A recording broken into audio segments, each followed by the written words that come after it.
তিয়ক চাহ বাগিচাৰ সবুজ ৰাইজৰ উদ্যোগত দ্বিতীয় বাৰ্ষিক কেন্দ্ৰীয় কৰম পূজা উদযাপন।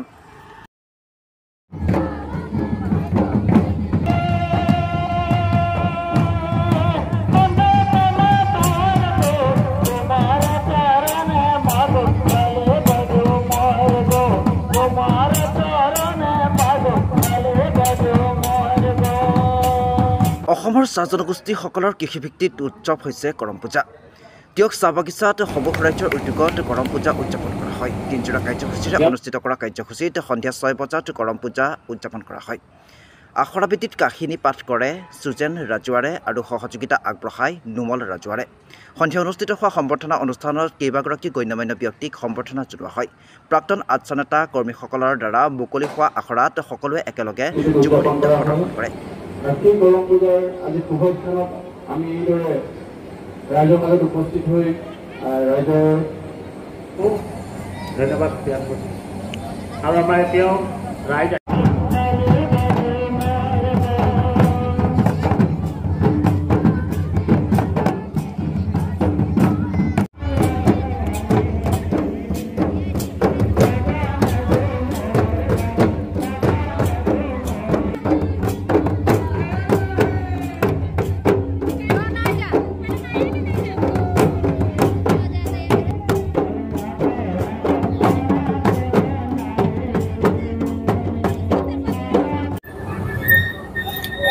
জৰিয়তে সকলোকে আমি আপোনালোকৰ মাধ্যমেৰে ধন্যবাদ জ্ঞাপন কৰিব বিচাৰিছোঁ।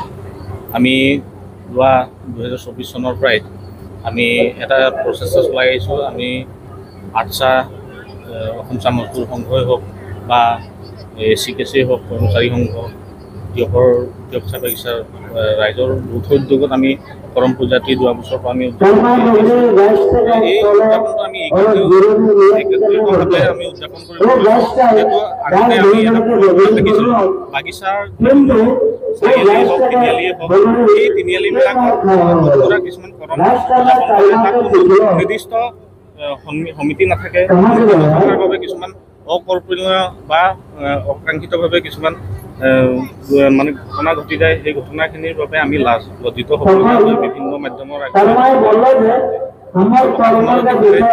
সেয়েহে আমি এই পৰম্পৰাটো শেষ কৰিবৰ বাবে আমি যোৱা বছৰৰ পৰা আমি নতুনভাৱে এই কৰম পূজাটি আমি কেন্দ্ৰীয়ভাৱে তিয়ক চাহ বাগিচাৰ প্ৰেক্ষাগৃহতে উদযাপন কৰিছোঁ।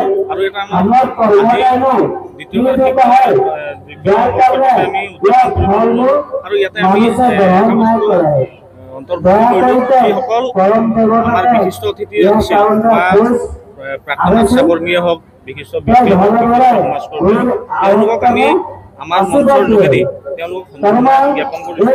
এই সম্বৰ্ধনা আমি এইকাৰণেই জ্ঞাপন কৰিছোঁ যে তেওঁলোকৰ এই সমাজখনৰ প্ৰতি এটা যথেষ্ট অৰিহণা আছে। সেই অৰিহণাৰ বাবে তেওঁলোকক আমি পাহৰি যাব নোৱাৰোঁ। সেয়েহে আমি তেওঁলোকক আমাৰ মঞ্চৰ যোগেদি আজি আমাৰ সন্মান জনাই আমি এটা কিঞ্চিত সন্মান দিছিল। এই পৰম্পৰা আমি অনাগত দিনত বা এই কালচাৰটো আমি অব্যাহত ৰাখিব অনুৰোধ জনাইছোঁ। ধন্যবাদ।